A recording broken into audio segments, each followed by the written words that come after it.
आज मैं यहाँ बहुत भारी मन से आया हूँ। कल शाम दिल्ली में हुई भयावह घटना ने सभी के मन को व्यथित कर दिया है। मैं पीड़ित परिवारों का दुख समझता हूँ। आज पूरा देश उनके साथ खड़ा है। मैं कल रात भर इस घटना की जांच में जुटी सभी एजेंसियों के साथ, सभी महत्वपूर्ण लोगों के साथ संपर्क में था। विचार विमर्श चलता था, जानकारियों के तार जोड़े जा रहे थे। हमारी एजेंसियां इस षड्यंत्र की तह तक जाएगी। इसके पीछे के षड्यंत्रकारियों को बख्शा नहीं जाएगा। All those responsible will be brought to justice. आज मैं यहाँ बहुत भारी मन से आया हूँ। कल शाम दिल्ली में हुई भयावह घटना ने सभी के मन को व्यथित कर दिया है। मैं पीड़ित परिवारों का दुख समझता हूँ।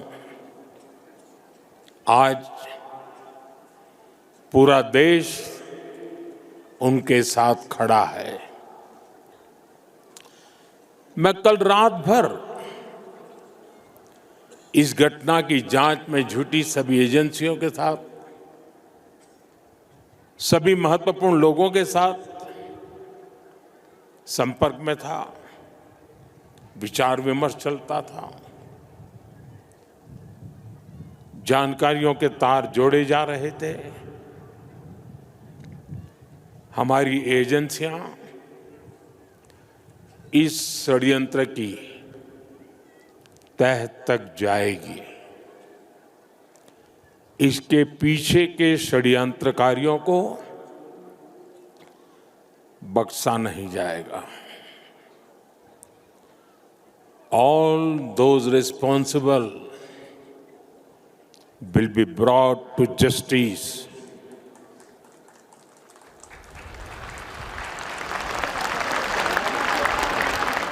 कुजुजांग पोला।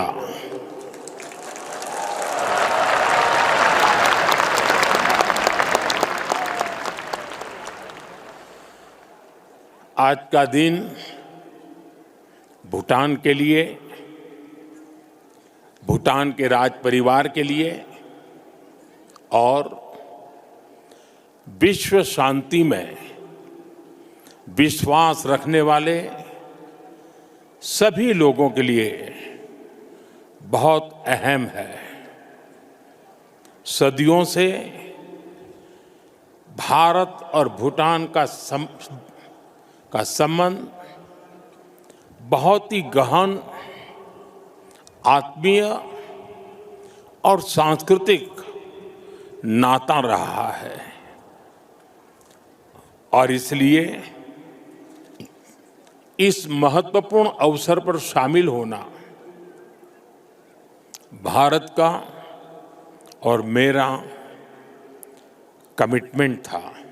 हम कहते हैं सर्वे भवन्तु सुखिनः, यानी इस धरती पर सभी सुखी रहें।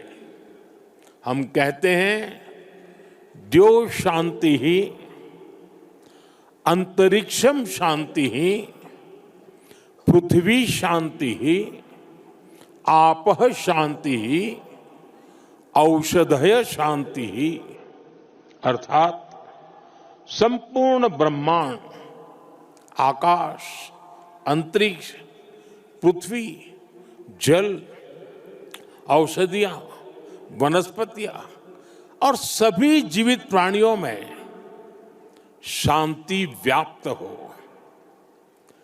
अपनी इन्हीं भावनाओं के साथ भारत भी आज भूटान के इस ग्लोबल पीस प्रेयर फेस्टिवल में शामिल हुआ है। आज दुनिया भर से आए संत एक साथ विश्व शांति की प्रार्थना कर रहे हैं।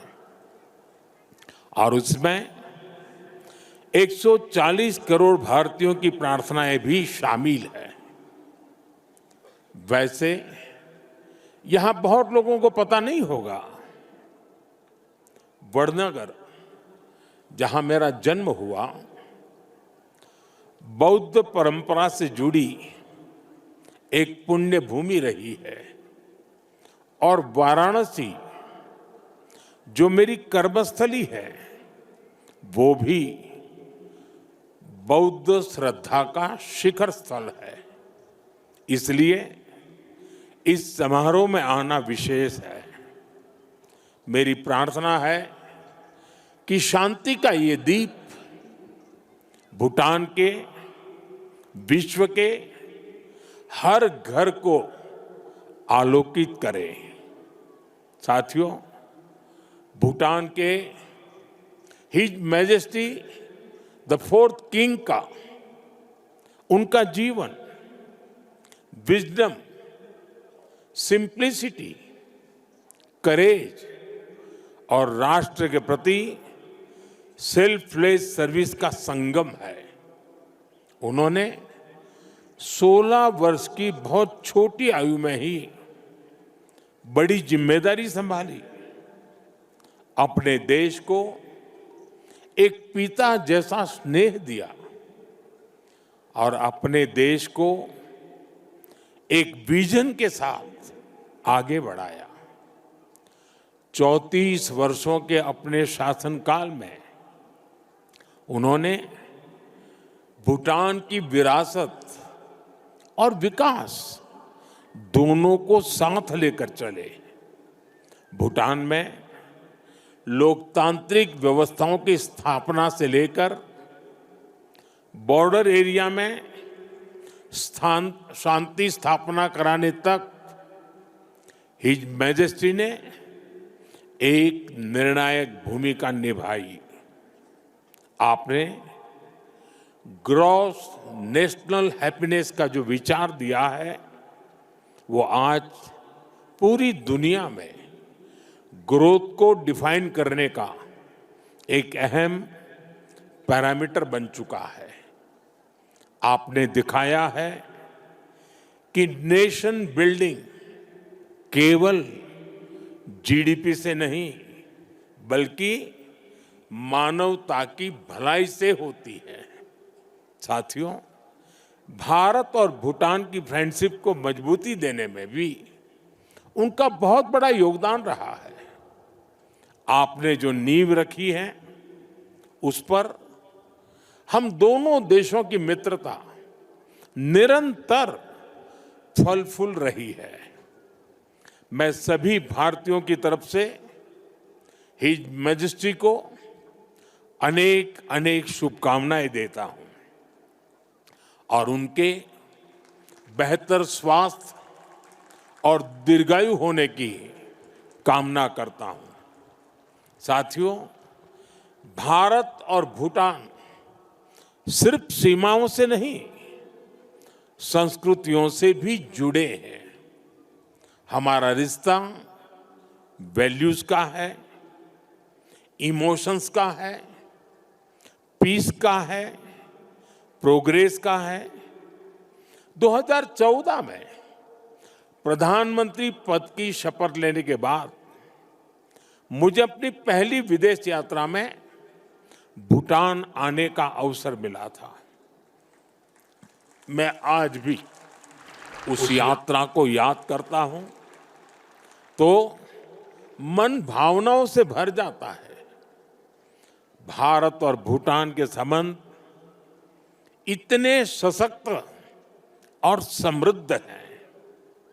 हम मुश्किलों में भी साथ थे, हमने चुनौतियों का सामना भी मिलकर किया, और आज जब हम प्रोग्रेस की प्रॉस्पेरिटी की तरफ चल पड़े हैं, तब भी हमारा साथ और मजबूत हो रहा है।